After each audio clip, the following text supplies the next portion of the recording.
e não pense em ser criativo, e não pense em sair dele, e não pense em outra coisa a não ser dar dinheiro para o CEO da empresa.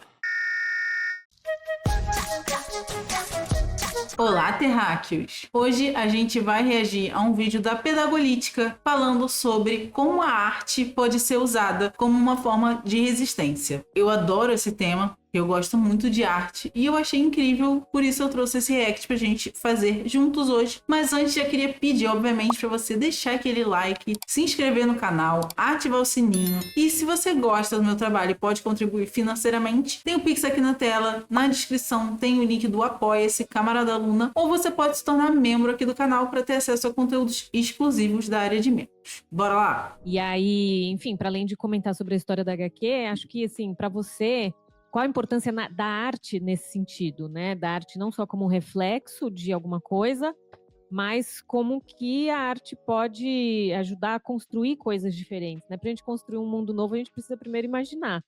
E quem melhor para imaginar coisa que senão os escritores, artistas, enfim, quadrinistas aí.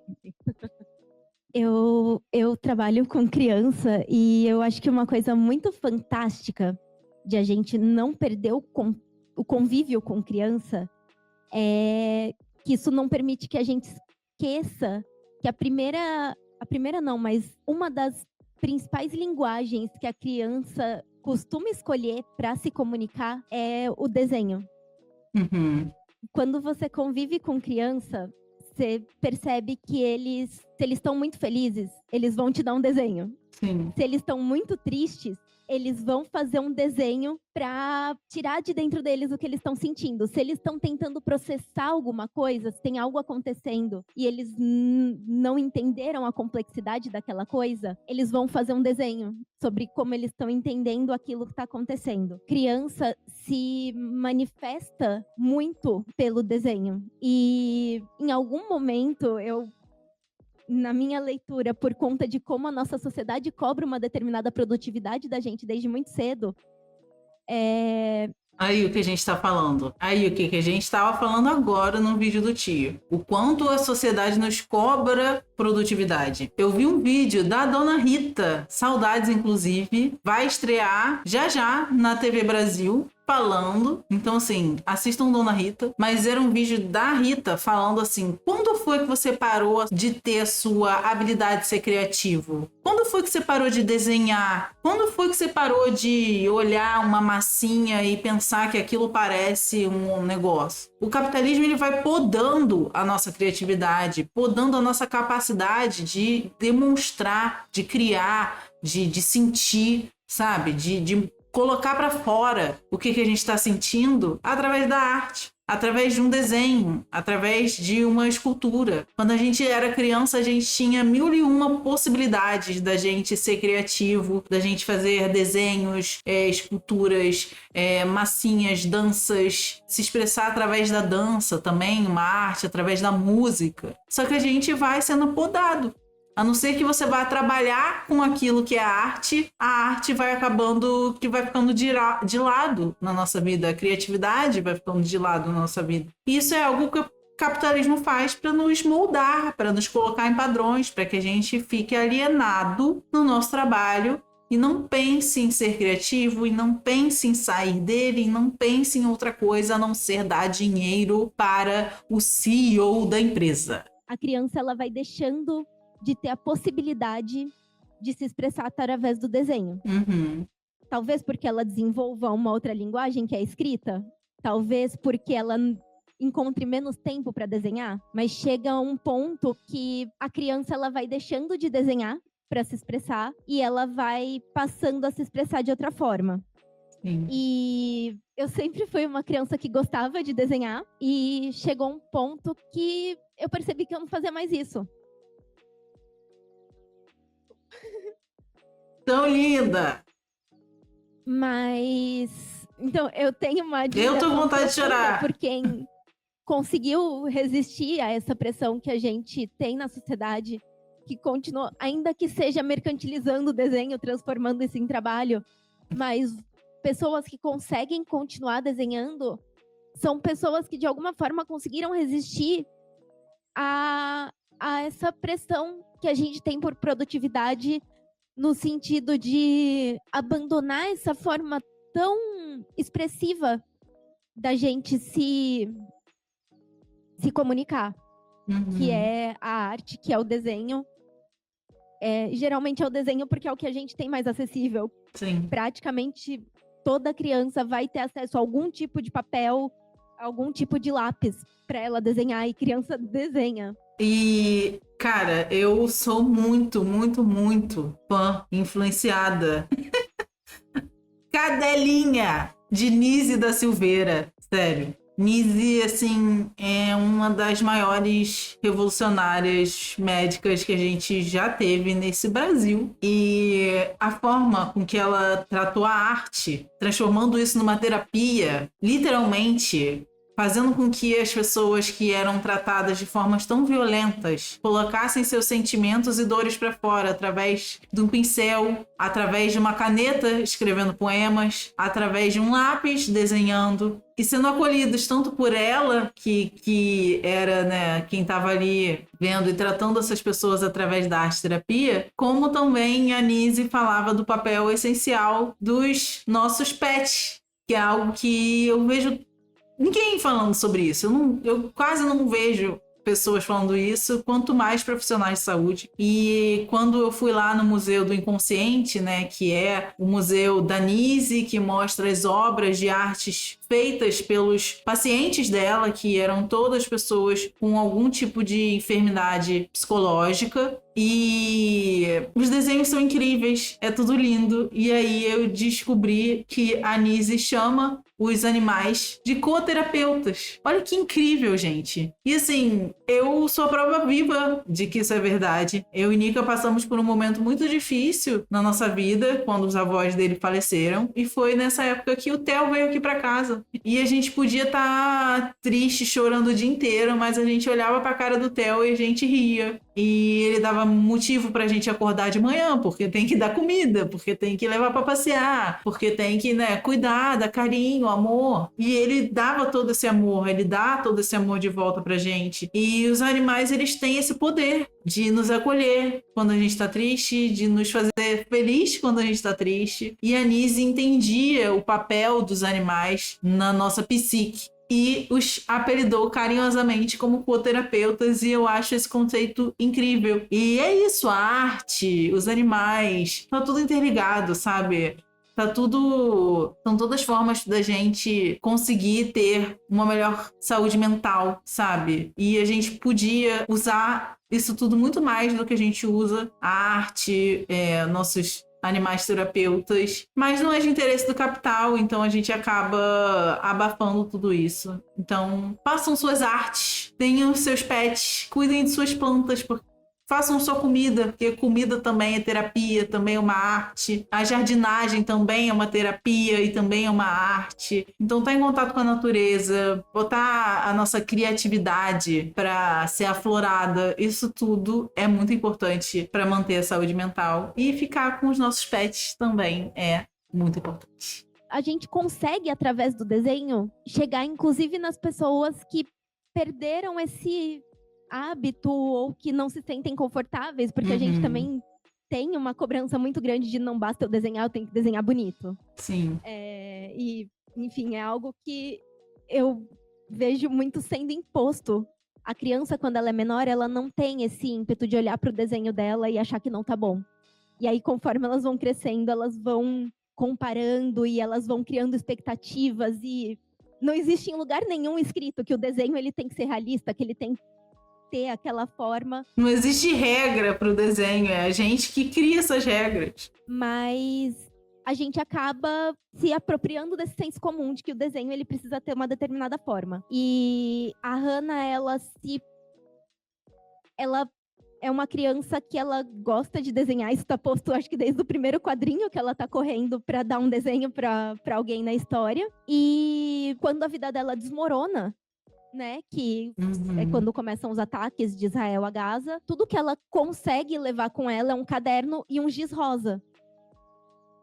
E isso é tudo que ela tem para processar o que está acontecendo ao redor dela. Então, ela, nos tempos que ela não tá andando, porque ela tá fugindo de um lugar que tá sendo bombardeado para um lugar seguro, no momento que ela tá andando, quando ela para, o que ela faz é desenhar.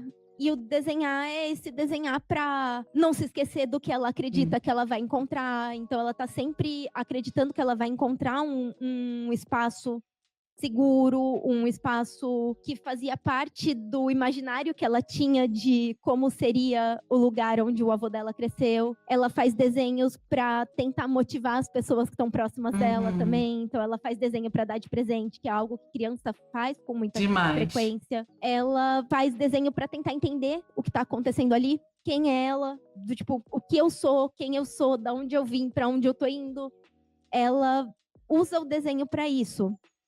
E na HQ, a gente tentou construir essa personagem que tinha esse gosto pelo desenho em uma linguagem que, felizmente, ainda alcança muita gente, que é o quadrinho, e que é uma linguagem que se pauta muito não na escrita, mas no que está ilustrado ali, justamente por ser uma linguagem que chega nas pessoas. A nossa intenção era chegar na maior quantidade de gente possível. A gente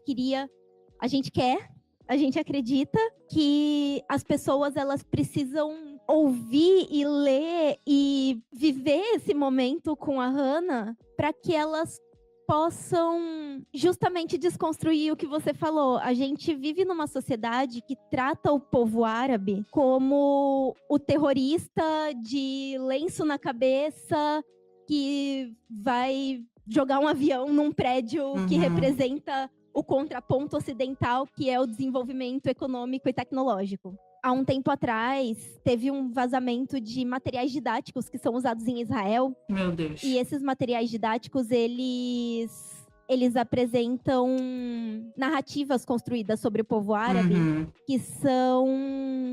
Que são o quê? Quando eles falam dos árabes, eles sequer usam fotos. São desenhos extremamente estereotipados. Então aí a gente consegue ver o contraponto de como o desenho ele é usado também para desumanizar. Gente, Pedago está falando do povo palestino, mas eu podia estar falando da população negra. Que a gente viu por anos os desenhos que foram utilizados para representar tanto a população negra quanto a população que é descendentes de asiáticos, sempre foram representados com muitos estereótipos preconceituosos. Tem, inclusive, hoje em dia, um movimento de pegar essas representações racistas que tinham sobre o povo negro e para remodelar isso. Contra os povos indígenas também, inclusive. Então, assim, a Pedago tá falando disso, mas poderiam ser outros povos oprimidos que tiveram também essas representações racistas, que nada mais é do que isso que Israel está fazendo com o povo palestino. E é muito triste ver isso nas escolas, sabe? É um processo de lavagem cerebral, de doutrinação. Isso sim é uma doutrinação. É você ensinar para uma criança desde pequeno que certo povo é inimigo, que certo povo é perigoso, apenas por ele ser daquele povo. A gente está em 2025, Israel é um país extremamente tecnológico. Então, usar desenhos antigos estereotipados para representar o povo árabe é uma escolha, e é uma escolha de desumanização. E é uma escolha consciente. Lembrando que Israel não é a primeira experiência genocida que utilizava de arte de desenho para desumanizar o povo que eles queriam exterminar. Os nazistas faziam isso também com os judeus, com os comunistas, enfim, com povos ciganos, com todos os povos que eles queriam apagar. Eles representavam de forma caricata. Inclusive, tem a representação do judeu internacional, que foi utilizada e é utilizada até hoje para pessoas falarem mal de judeus. Porque quando você cresce ouvindo os árabes são ruins, os árabes são terroristas, nesse material didático israelense, o que eles falavam é que os árabes queriam dar continuidade ao que o nazismo não conseguiu fazer. Nossa, tem algum embasamento isso? Não. Mas quando a gente tem uma narrativa que é imposta pelo governo, pela escola, pela mídia, a população simplesmente se vê quase que impedida de ter acesso a uma informação que seja diferente dessa. É uma propaganda com P maiúsculo que funciona muito. A gente já reagiu a um vídeo aqui do Mídia Ninja mostrando um influenciador palestino que faz entrevistas assim no Omegle com pessoas de Israel. E nessas entrevistas aparecem crianças na escola, adolescentes, e é um discurso exatamente racista, é um discurso xenofóbico, é um discurso de preconceito máximo contra aquele povo, contra o povo palestino. E essas crianças tiraram essas ideias de onde? Elas nasceram milagrosamente com essas ideias na cabeça? É óbvio que não. Isso foi ensinado, isso é uma ideologia, isso é uma propaganda, assim como o Pedago está falando. Quando a educação não é libertadora, né, o sonho do oprimido é se tornar o opressor. E as notícias falando sobre Gaza, elas pararam de ter tanto alcance na Europa, principalmente, porque a população europeia não estava compactuando com os governos que apoiam o genocídio israelense. E foi esse baixar de repercussão que fez com que Israel hoje voltasse a bombardear civis, e bombardearam a casa de uma família que 7 crianças morreram. Então, assim, isso não acabou. Uhum. Enquanto Israel existir, eu acredito que não vai acabar. Enfim, e a gente precisa... Porque é isso, são crianças que estão morrendo e são crianças que estão tentando viver essa infância nesse espaço. E a gente acredita muito que através do quadrinho a gente vai conseguir levar tudo isso para que mais pessoas saibam do que está acontecendo.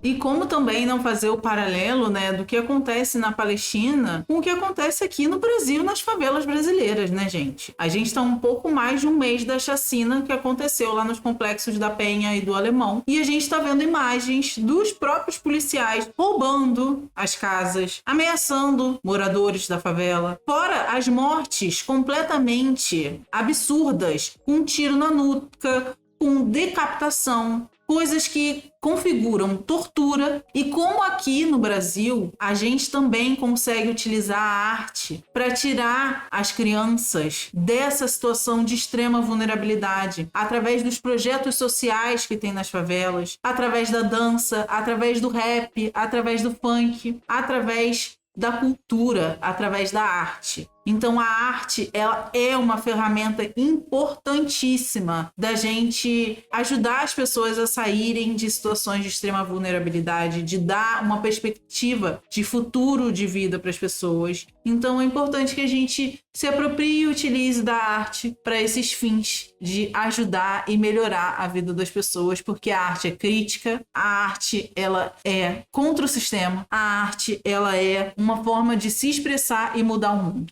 E por isso ela é tão revolucionária. E é isso. Façam arte, vejam arte, criem arte, sejam criativos. E é isso, gente. Muito obrigada a todos que chegaram até o final desse vídeo. Se você gostou, já deixa o like, se inscreve no canal, ativa o sininho para não perder nenhum conteúdo novo. Se você gosta do meu trabalho e pode contribuir financeiramente com o canal, aqui na tela tem o Pix, na descrição tem o link do meu Apoia-se, Camarada Luna. Você pode também se tornar membro do canal para ter acesso aos conteúdos exclusivos da área de membros. E você, se estiver precisando de uma nutricionista radical que vai te ajudar a mudar a sua alimentação de uma maneira sem julgamentos e com acolhimento, clica no link da bio que lá tem todas as informações para você marcar uma consulta comigo. É isso, gente. Beijos e até a vitória.